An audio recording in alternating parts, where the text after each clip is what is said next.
स्वागत है आपका अपने YouTube चैनल में। शिक्षा रोजगार से जुड़ी बड़ी खबरों के लिए चैनल को सब्सक्राइब कीजिए, लाइक कीजिए, कमेंट कीजिए, शेयर कीजिए।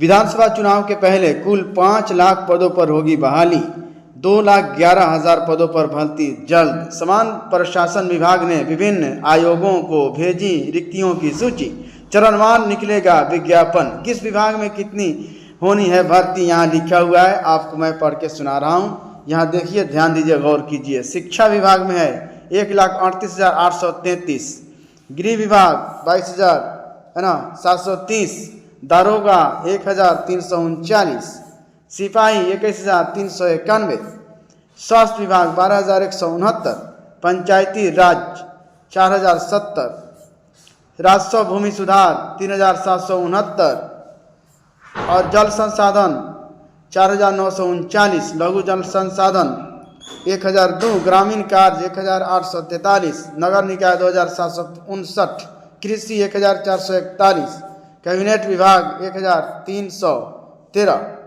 कला संस्कृति 50। आगे है भवन निर्माण 1,525, PhD 1,351, विज्ञान व प्रौद्योगिकी 770, परिवहन विभाग 106, खान भूतत्व 58 सीट, पथ निर्माण 1,219, योजना एवं विकास 3,317, पर्यावरण एवं वन 111, मद निषेध 522, सहकारिता 140, गन्ना उद्योग 256, वाणिज्य कर 195, खाद्य उपभोक्ता संरक्षण 172, वित्त विभाग 165। ये सीटें हैं, इतनी बहाली होनी है। आगे लिखा है किसकी बहाली कैसे होगी, तो बीपीएससी के माध्यम से शिक्षकों की बहाली होगी। कितने शिक्षक की? 1,38,751 की होगी बहाली, है ना। कर्मचारी चयन आयोग से 18,770 बहाली होगी। तकनीकी सेवा आयोग 27,261, विश्वविद्यालय सेवा आयोग 4,281, पुलिस सेवा आयोग 1,339, केंद्रीय चयन पार्षद 21,391। कुल पद है 2,11,783, जिसमें खास करके मैं आपको बताना चाह रहा हूँ, क्या लिखा हुआ है, ये विश्वविद्यालय है ना, विश्वविद्यालय सेवा आयोग से 4,281 असिस्टेंट प्रोफेसर की बहाली होगी। ये बहाली पीजी, जो लोग एमए कर लिए हैं किसी भी विषय से, उनकी बहाली इसमें होनी है। सिर्फ एमए बस, बीएड, डीएलएड, पीएचडी, नेट, ये सब की जरूरत नहीं है। आप बेट का एग्जाम देंगे, बिहार में बिहार सरकार बेट का एग्जाम लेगी, बेट नेट की तरह बेट का एग्जाम लेगी और बेट की परीक्षा होगी, उसमें आपको पास करना होगा, है ना। ये 150 यानी 100 और 50 नंबर का क्वेश्चन होगा। जिस तरह नेट में होता है उस तरह बेट में होगा, थोड़ा उससे सिलेबस हल्का होगा। बेट पास करने के बाद तब जाकर फिर जो है ये विश्वविद्यालय है ना सेवा आयोग एग्जाम लेगी, है ना।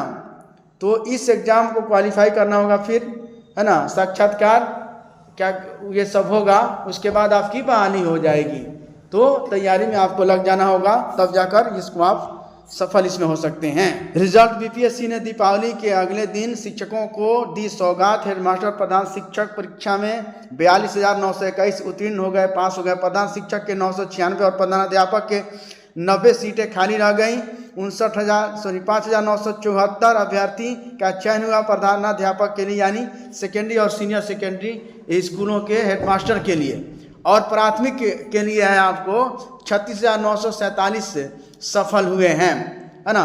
अब जो है यहाँ लिखा हुआ है शिक्षक भर्ती जल्द आएगा, तीसरे चरण का परिणाम। अब शिक्षक नियुक्ति के तीसरे चरण का रिजल्ट आना शेष रह गया। इसके माध्यम से 87,774 शिक्षकों की नियुक्ति होनी है। हालांकि इसमें भी आरक्षण रोस्टर में बदलाव के बाद ही जारी किया जाएगा। शिक्षा विभाग से अभी आयोग को, है ना, बदली हुई रिक्तियां प्राप्त नहीं हो सकी हैं। जैसे ही संशोधन के बाद रिक्तियां प्राप्त होती हैं, इससे 1 सप्ताह के अंदर रिजल्ट जारी कर दिया जाएगा।